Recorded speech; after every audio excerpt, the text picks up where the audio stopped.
వారణాసిలో కరివేల ఆశ్రమం ఎదురుగానే ఈ ద్వాదశ జ్యోతిర్లింగాలు ఉన్నాయి. కానీ వీటిని జనం ఎక్కువ సందర్శించకపోవడం వల్ల అక్కడ పూజలు కూడా ఎక్కువసేపు తలుపులు వేసి ఉంచడం వల్ల ఎక్కువ మందికి ఇది ఉందనే తెలియదు. వారే చెప్పారు. దాదాపు 10 ఏళ్ళ బట్టి ఇక్కడ ఉండి స్థిర నివాసం ఎన్నోసార్లు వచ్చిపోతున్న వారణాసి భక్తులకు చాలామందికి ఇక్కడ కరివేల వాడి దత్తనం ఎదురుగా ఇంత పెద్ద లింగం ద్వాదశ జ్యోతిర్లింగాలు ఉన్నాయని తెలియదని ఆ పూజారి భార్య గారు చెప్పారు. మేము కలకత్తా నుంచి వచ్చాము.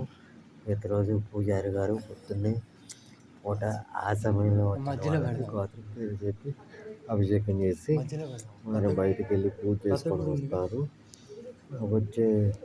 వచ్చేదాకా మేము ఈ గుడిని లాక్ చేసి పెడతాము.